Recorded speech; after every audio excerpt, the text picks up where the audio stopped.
জিয়াউর রহমানকে আমরা দেখেছি রাত 2টো পর্যন্ত তিনি সভা করেছেন, সরকারি কাজকর্ম করেছেন।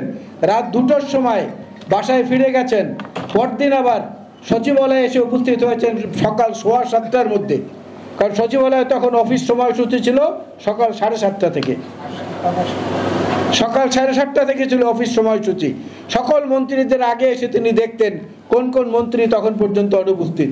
পরবর্তী মন্ত্রী পরিষদের সবাই আবার তাদেরকে ধরতেন যে এই যদি হয় তাহলে এই ভগ্নদশার দেশকে আমরা উন্নতির দিকে কিভাবে নেব। জিয়াউর রহমান সাহেব তার 2 সন্তান, ছোট সন্তান তারেক রহমান এবং আরাফাত রহমান কোকোকে নেপালে যেতে দেননি।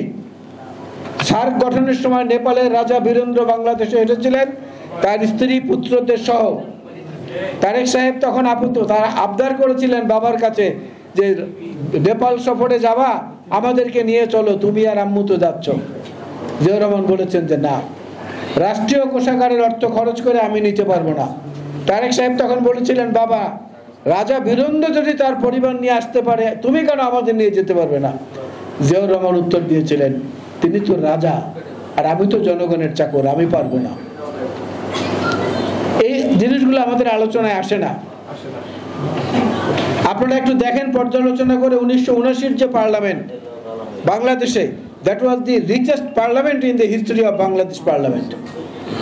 অত সমৃদ্ধ পার্লামেন্ট, সংসদ বাংলাদেশের ইতিহাসে কেন এই আশেপাশের দেশের ইতিহাসে অত সমৃদ্ধ পার্লামেন্ট হয়নি। জিয়াউর রহমান সাহেবের প্রচেষ্টার কারণেই আন্ডারগ্রাউন্ড থেকে উঠে এসে, নিষিদ্ধ রাজনীতি থেকে উঠে এসে তোহা সাহেব সেই পার্লামেন্টের এমপি ছিলেন, মোহাম্মদ তোহা। সবুর খানের মতো বিজ্ঞ একজন মানুষ সেই পার্লামেন্টের সদস্য ছিলেন। সুরঞ্জিত সেনগুপ্ত সেই পার্লামেন্টের সদস্য ছিলেন। রাশেদ খান মেনন সেই পার্লামেন্টের সদস্য ছিলেন। এদেরকে তিনি সদস্য করে আনার ব্যবস্থা করে দিয়েছিলেন নিজেদের সমালোচনা শোনার জন্য। অধ্যাপক মুজাফফর আহমেদ সাহেব সেই পার্লামেন্টের সদস্য ছিলেন। শাহজাহান সিরাজ সাহেব সেই পার্লামেন্টের সদস্য ছিলেন। সালাউদ্দিন কাদের চৌধুরী সাহেব সেই পার্লামেন্টের সদস্য ছিলেন। অল ন্যাশনাল স্টারস ওয়্যার দেয়ার। আরো অনেক নাম, সব এই মুহূর্তে বলাও সম্ভব না, মনেও পড়ছে না। আসাদুজ্জামান সাহেব, এনাদেরকে দিয়ে, এবং যখন পার্লামেন্টে বিতর্ক হতো মন্ত্রমুগ্ধের মতো আমরা শুনতাম। অনেক অনেক অনেক। আপনি প্রতিরক্ষা ব্যবস্থা দেখেন, এই আজকে যে আমাদের রোহিঙ্গা সংকট, এই রোহিঙ্গা সংকট 1977-এও তৈরি হয়েছিল। তখন কিন্তু এখানে প্রচুর দলে দলে দলে দলে আরাকান থেকে রোহিঙ্গারা এখানে ঢুকেছিল। জিয়াউর রহমান সাহেব নিরাপত্তা পরিষদে বলেছিলেন যে ঠিক আছে, আপনারা যেহেতু কিছু বলছেন না, আমি তো যুদ্ধ করতে পারবো না আর যুদ্ধ করবো না, আমরা যুদ্ধপ্রিয় জাতি না, কিন্তু এই রোহিঙ্গাদেরকে আমি অর্থ দেব, অস্ত্র দেব, সব রকমের প্রশিক্ষণ দেব, দিয়ে তারপর ওদের ভেতরে পাঠিয়ে দেবো আস্তে আস্তে। দেখি এই মিয়ানমারের, তখন বার্মার সরকার কিভাবে টিকে থাকে। এই ধমকের পরে কিন্তু তাদেরকে খুব তাড়াতাড়ি ফেরত নিয়ে যাওয়া হয়েছিল। অথচ শেখ হাসিনা এবং বর্তমান সরকার আজ পর্যন্ত একজন রোহিঙ্গাকে ফেরত পাঠাতে পারেন নাই। জিয়াউর রহমান কিন্তু পেরেছিলেন শুধু কূটনৈতিক তৎপরতার মধ্য দিয়ে, অস্ত্র ব্যবহার করা লাগে নাই। আজকে আলোচনা হয় বিভিন্ন জায়গায় সংস্কার, বিচার, নির্বাচন। আরে সংস্কার, জিয়াউর রহমানের চেয়ে বড় সংস্কারক কে? বিএনপির চেয়ে বড় সংস্কারের দলটা কে? আমরা তো দেখি না আমাদের এত বছরের জীবনে। জিয়াউর রহমান সাহেব প্রথম সংস্কার শুরু করেছিলেন জাতিসংঘে ফারাক্কা সমস্যার অমীমাংসিত ইস্যু তুলে নিয়ে।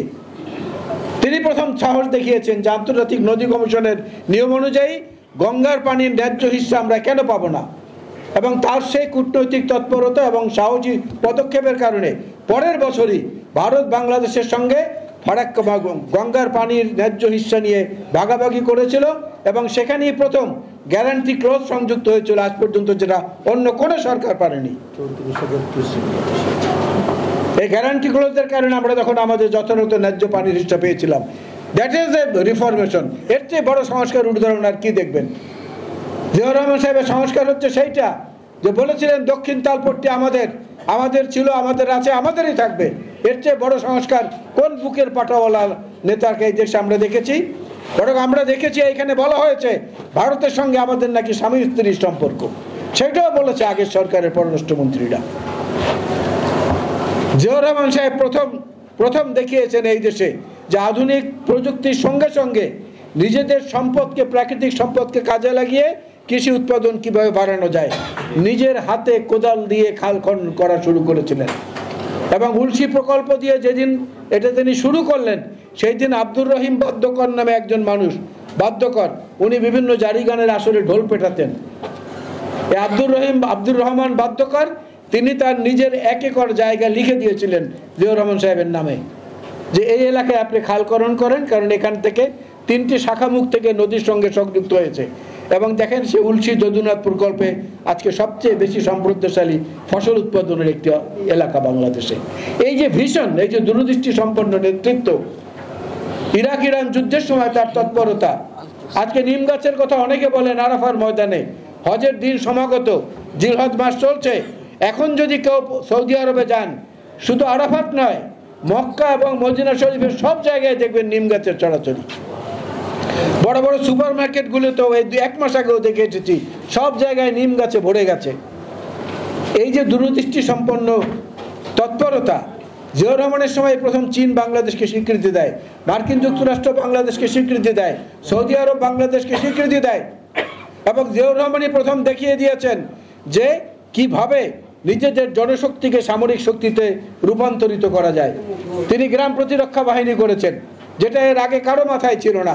তিনি মহিলা আনসার ব্যাটালিয়ন করেছেন, যেটা কারো পরিকল্পনার মধ্যে ছিল না। এই ঢাকা সিটি কর্পোরেশন তিনি করেছেন, ঢাকা মেট্রোপলিটন পুলিশ তিনি করেছেন, অনেকে আমরা জানি না এটা।